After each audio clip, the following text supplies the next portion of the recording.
Hello, my dear students. Good morning. This is Ravindra Kumar. Today I have come with a new topic, tense. Present indefinite tense या फिर हम बोल सकते हैं simple present tense. तो I hope इस video को आप देखेंगे तो आपको पूरे के पूरे चीज़ समझ में आ जाएगा। तो सबसे पहला मैं पहचान बताता हूँ कि इस वीडियो में किस तरह के सेंटेंस हम लोग सीखने वाले हैं। जैसे मैं बोलता हूँ कि मैं अंग्रेजी सीखता हूँ, मैं अंग्रेजी बोलता हूँ, तुम पढ़ाई करते हो, वह स्कूल जाती है, मैं कॉलेज जाता हूँ, हम लोग क्रिकेट खेलते हैं, हम लोग पढ़ाई करते हैं, हम लोग नौकरी करते हैं, वे लोग फुटबॉल खेलते हैं, हम लोग बाज़ार जाते हैं, हम लोग शहर में रहते हैं।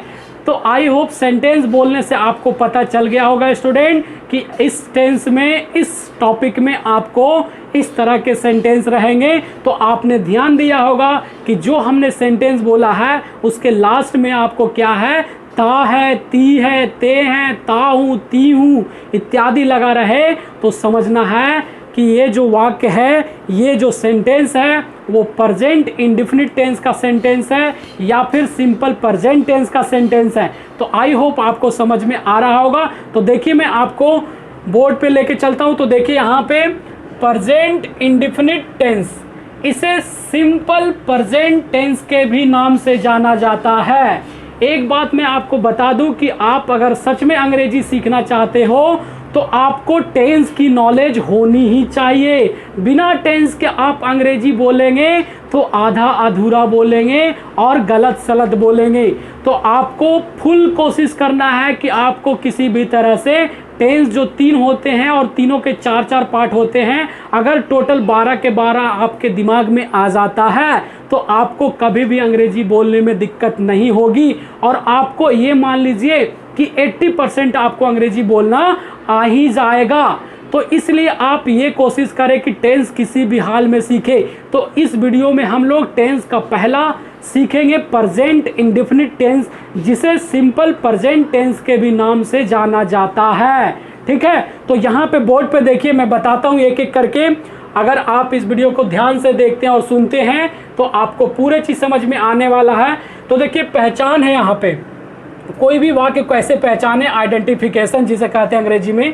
क्रिया प्लस ता है, ती है, ते है, ता हूँ, ती हूँ भी लगा रहेगा, इत्यादि लगा रहे तो समझ जाना है कि जो वाक्य दिया गया है, जो वाक्य लिखा हुआ है वो प्रेजेंट इंडेफिनिट टेंस का है। मतलब कहने का है कि जिस हिंदी वाक्य क्रिया के अंत में, क्रिया के अंत में, एक बात हमको याद रखना, आपको क्रिया के अंत में होना चाहिए। अगर क्रिया नहीं है तो हो सकता है कि ये जो सेंटेंस होगा वो किसी दूसरे चीज में होगा। जैसे एक एग्जांपल के तौर पे मैं आपको बताता हूँ। जैसे मैं बोलता हूँ कि दूध उजला होता है, तो दूध उजला होता है, यहाँ पे अब बताइए कि क्रिया है क्या? दूध उजला होता है। कोयला काला होता है, कोयला काला होता है, इसमें भी लास्ट में ता है, ती है आ रहा है, लेकिन क्या इसमें क्रिया है? नहीं है। तो ऐसे वाक्य से आपको बचना है। आपको ध्यान रखना है कि इसमें जो, इस टेंस में जो सेंटेंस रहेंगे वो क्रिया के अंत में ता है, ती है, ते हैं, ता हूँ, ती हूँ इत्यादि लगा रहे। तो आपको समझना है कि जो ये सेंटेंस लिखा हुआ है या जो वाक्य लिखा हुआ है वो प्रेजेंट इंडेफिनिट टेंस की पहचान है। आई होप पहचानने का तो नियम आप समझ चुके होंगे कि कोई भी वाक्य कहीं पे लिखा रहेगा तो आप पहचानेंगे तभी तो बना पाएंगे, क्योंकि पहचान होना बहुत ज़रूरी है। अगर आपकी पहचान मार्केट में या जिस काम में आप, जिस फील्ड में हैं, नौकरी करते, उस अगर नौकरी में, उस फील्ड में आपकी पहचान बहुत अच्छी है तो आपकी काम कितना जल्दी हो जाता है। उसी प्रकार यहाँ भी कुछ ऐसा ही पहचान बनाना बहुत ज़रूरी है। अगर आप पहचानेंगे सेंटेंस को तभी तो आप ट्रांसलेट कर पाएंगे, तभी तो अनुवाद कर पाएंगे। नहीं तो आप किसी का अनुवाद किसी में कर देंगे ना तो गड़बड़ हो जाएगा। इसलिए मैं कोशिश कर रहा हूँ कि सबसे पहला आप ये समझें कि जो वाक्य लिखा रहेगा, जो सेंटेंसेस लिखे रहेंगे, उनको हम कैसे पता करेंगे कि ये प्रेजेंट इंडेफिनिट टेंस की ही पहचान है। तो हमने बता दिया कि जिस हिंदी वाक्य क्रिया के अंत में ता है, ती है, ते हैं, ता हूँ, ती हूँ इत्यादि लगा रहे उसे हम प्रेजेंट इंडेफिनिट टेंस की सेंटेंस बोलते हैं या कहते हैं। अब देखेंगे यहाँ पे, देखिए बनाने का नियम, बनाने का नियम रूल। जैसे हम लोग कोई भी गणित का क्वेश्चन, मैथ्स का क्वेश्चन सॉल्व करते हैं तो बिना फॉर्मूला के सॉल्व नहीं होता है, उसी प्रकार यहाँ पे कुछ एज अ फॉर्मूला यूज करते हैं और ट्रांसलेशन बनाते हैं। क्योंकि आप अंग्रेजी बोलना चाहते हैं तो बिना ट्रांसलेशन बनाए आपसे अंग्रेजी बोलना इम्पॉसिबल है, संभव नहीं है। तो कोशिश पहले करें कि आपको छोटे छोटे सेंटेंस बनाना सीखे, फिर धीरे धीरे धीरे धीरे बड़े बड़े सेंटेंस बनाएंगे, फिर आप स्पीड बनाना चालू करेंगे, फिर स्पीड बनाते बनाते आपको ऑटोमेटिक आपके माइंड में, दिमाग में ट्रांसलेशन होने लगेगा और आपको टंग पे, जीभ पे आने लगेगा और फिर आप बोलने लगेंगे। तो मैं भी जब अंग्रेजी सीखता था तो ऐसा नहीं कि मैं शुरू में ही अंग्रेजी मुझे बोलने आ गया था, नहीं, बहुत दिन तक हमने ट्रांसलेशन बनाया, ग्रामर सीखा, उसके बाद धीरे धीरे ट्रांसलेशन बनाते बनाते बनाते हैबिट में आया, तो फिर हमारा माइंड विदिन 2 सेकंड 3 सेकंड में ट्रांसलेशन कर देता है किसी भी हिंदी वाक्य को। तो ये चीज़ आपके भी होने लगेगा यदि आप ध्यान से करेंगे और समझेंगे और बनाएंगे तो यहाँ पे देखिए बनाने का नियम क्या है। बनाने का नियम रूल, पहला जो है वो सब्जेक्ट प्लस V1 या V5, ये क्या लिखा हुआ है, V1 या V5 प्लस ऑब्जेक्ट। अब आपको शायद यहाँ पे एक नया चीज़ दिख रहा होगा, V1 या V5। सर V1 या V5 का मतलब क्या होता है? V का मतलब होता है वर्ब, वर्ब को हिंदी में बोलते हैं क्रिया। क्रिया का मतलब क्या होता है? जैसे मैं कोई काम होता है उसे तो क्रिया बोलते हैं, जैसे खाना, पीना, जाना, रहना, खेलना, सोना, पहनना, पढ़ना, ये सब क्या है? क्रिया है। और ये क्रिया को अंग्रेजी में क्या कहते हैं? वर्ब कहते हैं। और वो भी कौन वर्ब कहते हैं? मेन वर्ब कहते हैं, मेन वर्ब कहते हैं। जैसे अगर आप बहुत अच्छे आदमी हो और बहुत ही काम के आदमी, तो आपको कोई बोलता है ना ऐसा, आप तो मेन आदमी हो इस टीम में, तो उसी प्रकार से ये जो वर्ब होते हैं वो मेन वर्ब कहलाते हैं। और मेन वर्ब के अलावा भी होते हैं वर्ब, जैसे जिसे कहते हैं हेल्पिंग वर्ब या ऑक्सिलियरी वर्ब। हेल्पिंग वर्ब या ऑक्सिलियरी वर्ब उसे बोलते हैं जिसमें वर्ब नहीं होता है, उसमें क्या करता है? हेल्प करके और वो सेंटेंस को कंप्लीट करता है। जैसे एज ए एग्जांपल मैं बोलूँ कि इज, आर, एम, वॉज, वर, ये सब क्या है? एक तरह से हेल्पिंग वर्ब है। लेकिन उस चीज़ की अभी इस वीडियो में चर्चा नहीं करना है, बस आपको डिफरेंस बता देना है, अंतर बता देना है कि मेन वर्ब और ऑक्सिलियरी वर्ब या हेल्पिंग वर्ब कहते किसे हैं, ताकि आपको चीज़ें समझ में यहाँ पे आए। अब उसके बाद यहाँ पे V1 और V5 का मतलब क्या हुआ सर? V1 और V5 का मतलब हुआ वर्ब की फर्स्ट फॉर्म और वर्ब की फिफ्थ फॉर्म, दोनों में से कोई एक आपको लगेगा। वर्ब की फिफ्थ फॉर्म क्या होती है सर? आपको वर्ब में एस या ईएस लगाने से वर्ब की फिफ्थ फॉर्म बन जाती है। जैसे मैं बोलता हूँ कि जाना, जाना को अंग्रेजी में क्या कहते हैं? गो कहते हैं। गो में अगर आप ईएस लगा देते हैं तो वो V5 बन जाएगा, मतलब वर्ब की 5वां रूप बन जाएगा। समझ में आ रहा है आपको? और गो है तो क्या है? वर्ब की फर्स्ट रूप है। ये आपने देखा भी होगा, अगर अंग्रेजी की पढ़ाई करते हो तो आपको जानते भी होंगे कि वर्ब क्या होती है। अगर नहीं भी जानते हैं तो जितने भी ट्रांसलेशन का बुक आती है, जो भी ट्रांसलेशन, जो भी कंपनी के ट्रांसलेशन की बुक आती है, उसके लास्ट में आपको V1, V2, V3 दिया रहता है। V4 और V5 आपको अक्सर बुक में नहीं दिया रहता है, क्योंकि V4 और V5 बहुत आसान होता है। V4 का मतलब होता है कि जो वर्ब है उसमें ING लगा देने से, जैसे गो है तो गो में ING लगा दिया तो वो V4 बन गया, मतलब गोइंग बन गया।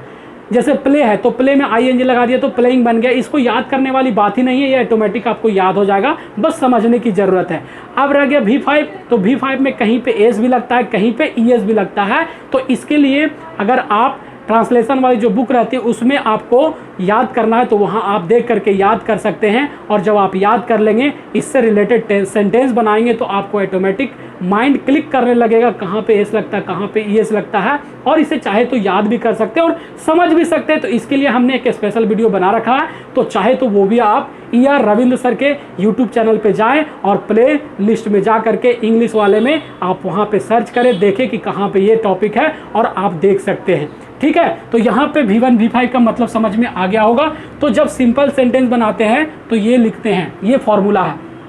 और जब अगर उसी सेंटेंस को नेगेटिव बनाना है, नकारात्मक बनाना है, जैसे मैं बोलता हूँ कि मैं स्कूल जाता हूँ, तो ये हो गया पॉजिटिव सेंटेंस, या फिर इसे एक और नाम से बोलते हैं अफर्मेटिव सेंटेंस। अगर इसी वाक्य को मैं बदल के बोलता हूँ कि मैं स्कूल नहीं जाता हूँ, तो नहीं आ गया, इसका मतलब इस सेंटेंस को, इस वाक्य को क्या बोलेंगे? नेगेटिव सेंटेंस बोलेंगे। तो इसके लिए फॉर्मूला अलग है, सब्जेक्ट प्लस यहाँ पे डू या डज दोनों में से कोई एक लगेगा। अब एक लगने के बाद यहाँ पे जो वर्ब है वो हमेशा बदल जाता है। अगर डू या डज लग गया सेंटेंस में तो क्रिया का पहला रूप लगेगा, वर्ब की फर्स्ट फॉर्म लगेगा, एस या ईएस फिर क्रिया में नहीं लगेगा। ये आपको याद रखना है। अब आपकी समझ में यहाँ पे एक चीज़ नहीं आ रहा होगी सर, डू कब लगाएं और डज कब लगाएं, डू कब लगाएं और डज कब लगाएं। तो मैं आपको बताता हूँ कि आपको थर्ड पर्सन सिंगुलर नंबर जानते होंगे। थर्ड पर्सन सिंगुलर नंबर देखिए हमने यहाँ पे नोट करके लिखा है, नोट करके लिखा है कि जब सब्जेक्ट में आपको ही दिख जाए, शी दिख जाए, दैट दिख जाए, इट दिख जाए, दिस दिख जाए और सिंगल नेम दिख जाए तो आपको सिंपल सेंटेंस में क्रिया में वर्ब में एस या ईएस लगाना है। और अगर उसी वाक्य को, उसी सेंटेंस को आप नेगेटिव में बना रहे हैं, इंट्रोगेटिव में बना रहे हैं या इंट्रोगेटिव प्लस नेगेटिव में बना रहे हैं तो डू या डज का प्रयोग में आपको डज का प्रयोग करना, बाकी सभी के साथ डू का प्रयोग करना। आई होप आपको समझ में आ गया होगा। अब देखिए थर्ड में अगर उसी वाक्य को आपको इंट्रोगेटिव बनाना है, इंट्रोगेटिव मतलब प्रश्नवाचक चिन्ह वाला क्वेश्चन, जैसे हमने देखिए यहाँ पे 4 एग्जाम्पल लिख रखा है। इंट्रोगेटिव वाला में क्या मैं अंग्रेजी बोल सकता हूँ, ऐसे वाक्य को क्या बोलते हैं, प्रश्नवाचक चिन्ह का क्वेश्चन बोलते हैं या फिर इंट्रोगेटिव सेंटेंस बोलते हैं। तो यहाँ पे डू या डज ये जो दिख रहा है आपको वो सामने आ जाता है, पहले आ जाता है, शुरू में आ जाता है। और ये जो स्मॉल डी दिख रहा है दोनों में, वो अगर आप लिखेंगे दोनों में से कोई एक ही लिखेंगे इन दोनों में से तो आपको कैपिटल डी का प्रयोग करना है लिखने में, क्योंकि कोई भी वर्ड लिखते हैं, कोई भी सेंटेंस बनाते हैं तो जो पहला लेटर होता है वो कैपिटल लिखना चाहिए। ठीक है, तो यहाँ पे डू या डज दोनों में से कोई एक लगेगा, सब्जेक्ट एज इट इज आएगा, V1 लगेगा और ऑब्जेक्ट लगेगा, याद रखना आपको। उसके बाद इंट्रोगेटिव प्लस नेगेटिव बनाना हो तो डू या डज प्लस सब्जेक्ट, उसके बाद नॉट आ जाएगा, नहीं का अंग्रेजी नॉट, और V1 एज इट इज रह जाएगा, ऑब्जेक्ट एज इट इज रह जाएगा। जैसे यहाँ पे एक एग्जाम्पल देखिए, क्या मैं अंग्रेजी नहीं बोल सकता हूँ, ऐसे वाक्य को इंट्रोगेटिव प्लस नेगेटिव सेंटेंस बोलते हैं। ठीक है, तो क्या बनता है, do I not speak English. I hope आपको समझ में आ रहा होगा वीडियो। अगर वीडियो पसंद आ रहा है तो जल्दी से लाइक कर दीजिए, लाइक करना मत भूलें। और अगर कुछ कमेंट करके बताना चाहते तो कमेंट करके बताइए और वीडियो को शेयर करिए। तो देखिए सिंपल यहाँ से एग्जाम्पल कुछ देखते हैं उदाहरण के साथ, क्योंकि जब तक हम लोग उदाहरण नहीं देखेंगे, एग्जाम्पल नहीं देखेंगे तो समझ में नहीं आएगा शायद। तो हमने डिफरेंट तरह के एग्जाम्पल लिख रखा है कि कहाँ पे एस लगेगा, कहाँ पे ईएस लगेगा, कहाँ पे एस या ईएस नहीं लगेगा। सारे तरह के एग्जाम्पल हमने लिख रखा है आपको समझाने के लिए, आपको एक्सप्लेन करने के लिए। तो देखिए एग्जाम्पल नंबर फर्स्ट में, जैसे मैं खाता हूँ, मैं खाता हूँ।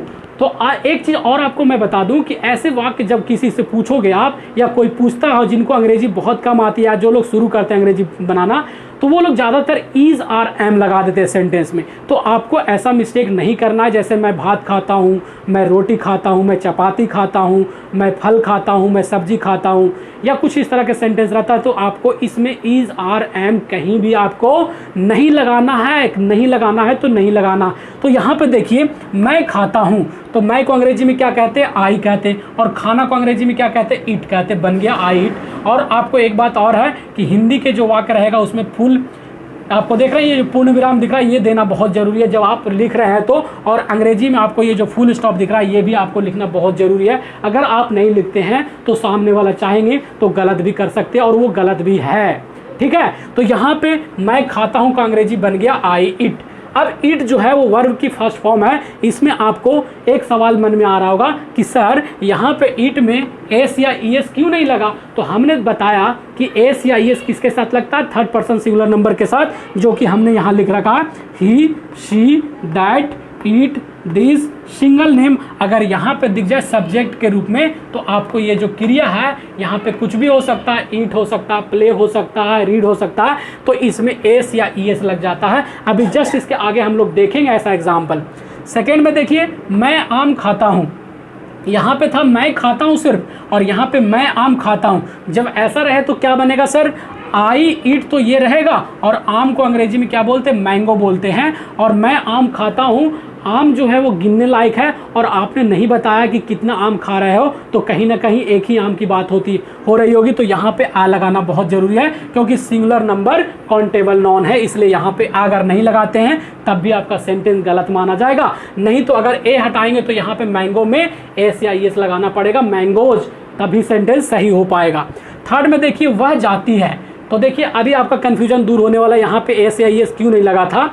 वह जाती है, तो पता चल रहा है कि कोई ना कोई ये फीमेल है, तो वह का अंग्रेजी क्या हो गया, शी हो गया। और सी और जाना को अंग्रेजी में क्या कहते हैं, गो कहते हैं। तो इसमें देखिए ईएस लग गया। कैसे, हमने बताया था कि अगर आपको सब्जेक्ट में ही या सी, देखिए सी है तो सी लग जाएगा, तो V5 लगाना। V5 कहते किसे हैं, जब क्रिया में, जब मेन वर्ब में आपको एस या इस लग जाता है तो वो V5 बन जाता है। तो ये क्या बन गया, शी गोज बन गया। अगर आप वह जाती है का अंग्रेजी बनाते हैं शी गो, तो सेंटेंस गलत हो जाएगा और आपको एक भी नंबर नहीं मिलेगा।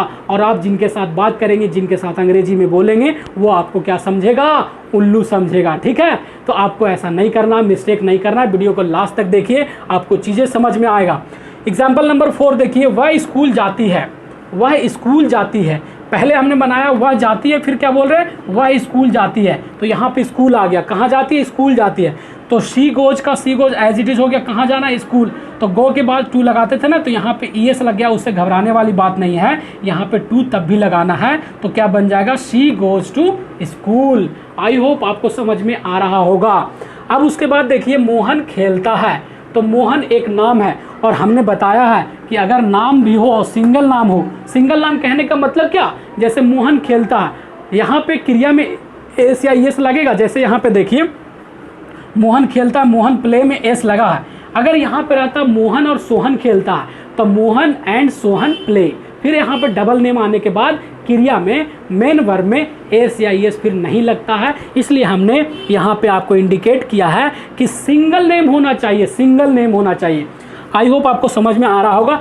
इसी के जगह, मोहन के जगह हमने क्या कर दिया, हम लोग खेलते हैं। तो हम लोग को अंग्रेजी क्या बोलते हैं, वी बोलते हैं। और खेलना का अंग्रेजी पहले देखिए, इसमें एस या इस नहीं लगा। क्यों नहीं लगा, क्योंकि यहाँ पे क्या आ रहा है, वी आ रहा है। और हमने बताया है कि यहाँ पे जो नोट में याद रख लीजिए, इसको देखिए, आप कॉपी में नोट कर लीजिए कि आपको एस या एस किसके साथ लगेगा।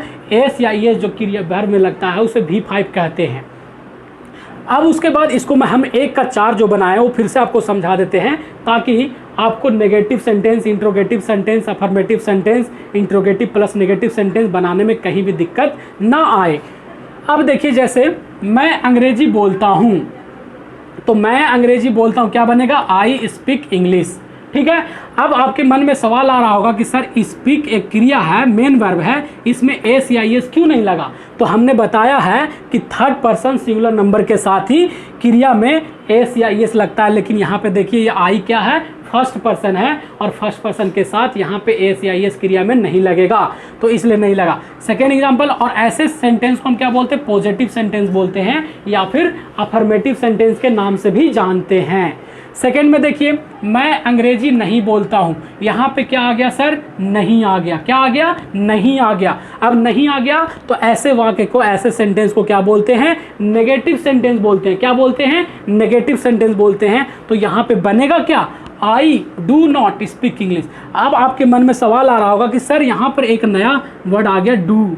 तो आपको हमने बताया था, यहाँ पे देखिए, जब नेगेटिव बनाते हैं सेंटेंस, इंट्रोगेटिव या फिर इंट्रोगेटिव प्लस नेगेटिव, तो आपको डू डज लगेगा ही लगेगा। अब आपके मन में आ रहा होगा कि सर डज कब लगेगा, जब आपको क्रिया में एस या एस लगेगा तब डज लगेगा, और जब डज लग जाएगा तो क्रिया में एस या एस फिर हट जाता है। मतलब कहने का ये है कि नेगेटिव सेंटेंस, इंट्रोगेटिव सेंटेंस और अफर्मेटिव सेंटेंस में एस या ईएस मेन वर्ब में नहीं लगता है। कब, जब डज लग जाता है तब, क्योंकि जो ईएस जो है वो इधर खा जाता है, तो इधर वाला क्या हो जाता है, खाली हो जाता है। अब थर्ड इसे क्या बोलते हैं, नेगेटिव सेंटेंस बोलते हैं। थर्ड में देखिए, क्या मैं अंग्रेजी बोलता हूँ, तो क्या मैं अंग्रेजी बोलता हूँ में क्या पहले आ गया, और क्या पहले आ गया मतलब कि प्रश्नवाचक चिन्ह का सेंटेंस आ गया। इसे अंग्रेजी में ऐसे सेंटेंस को, ऐसे वाक्य को इंट्रोगेटिव सेंटेंस बोलते हैं। क्या बोलते हैं, इंट्रोगेटिव सेंटेंस बोलते हैं। तो क्या, डू पहले आ जाएगा, ये जो डू दिख रहा है वो सामने आ जाएगा, और ये स्मॉल डी दिख रहा है, यहाँ पे कैपिटल डी करके आपको लिखना है। तो डू आई स्पीक इंग्लिश, क्योंकि यहाँ पे नहीं है तो इसलिए नॉट नहीं लगेगा। अब फोर्थ में देखिए, क्या मैं अंग्रेजी नहीं बोलता हूँ, तो ये वाक्य में और ये दोनों वाक्य में ज़्यादा का अंतर नहीं है। यहाँ पे सिर्फ क्या जुड़ गया, नहीं जुड़ गया है। क्या जुड़ गया, नहीं जुड़ गया है, तो नहीं का अंग्रेजी नॉट हो गया। तो ऐसे वाक्य को इंट्रोगेटिव प्लस नेगेटिव सेंटेंस बोलते हैं। और अगर कंप्लीट इसे बनाए तो क्या बनेगा, डू आई और नॉट लग गया यहाँ पे, और स्पीक का स्पीक, इंग्लिश का इंग्लिश, यानी do I not speak English. I hope आपको present indefinite tense, simple present tense बनाने आ गया होगा। तो लास्ट में मैं कुछ सेंटेंस बोलता हूँ, आपको कमेंट करके बताना है कि आपको ये सेंटेंस बना पाते हैं या नहीं। जैसे मैं बोलता हूँ कि मैं चाय पीता हूँ, क्या बनेगा? I take tea. मैं दूध पीता हूँ, आई टेक मिल्क। मैं पानी पीता हूँ, I take water. I hope समझ में आ रहा होगा। मैं स्कूल जाता हूँ, आई गो टू स्कूल। मैं कॉलेज जाता हूँ, आई गो टू स्कूल। मैं बाजार जाता हूँ, आई गो टू मार्केट। आ रहा है समझ में सबको? वह क्रिकेट खेलती है, शी प्लेज क्रिकेट। वह बाजार जाती है, शी गोज टू मार्केट। वह पैसा कमाती है, शी अर्न में एस लग जाएगा, शी अर्न्स मनी।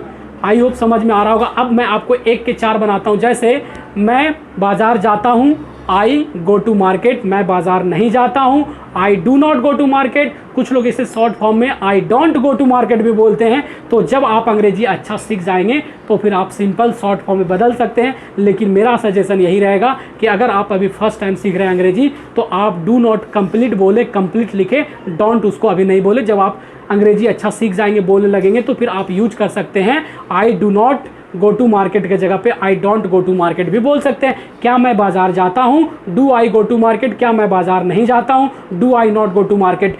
इस तरह के 4 सेंटेंस हमने बताए हैं। इस तरह के चाहे तो 10 सेंटेंस, 15 सेंटेंस भी एक सेंटेंस से बना सकते हैं। जैसे मैं एक एग्जांपल बताता हूँ। वह बाजार जाती है, वह बाजार नहीं जाती है। क्या वह बाजार जाती है? क्या वह बाजार नहीं जाती है? वह बाजार क्यों जाती है? वह बाजार कैसे जाती है? वह बाजार कहाँ जाती है? वह बाजार कब जाती है? इस तरह से करके आप 10-15 बना सकते हैं। तो आई होप आपको आज का वीडियो जो प्रेजेंट इंडेफिनिट टेंस हमने एक्सप्लेन किया है, हमने समझाया है, वो आपको अच्छे तरीके से समझ में आ गया होगा। तो यदि आपको वीडियो पसंद आता है तो जल्दी से लाइक करिए, अपने दोस्तों के साथ शेयर करें, और अगर कुछ आपको बताना हो तो कमेंट बॉक्स में ज़रूर बताएं। तो चलिए फिर मिलते हैं नए वीडियो के साथ।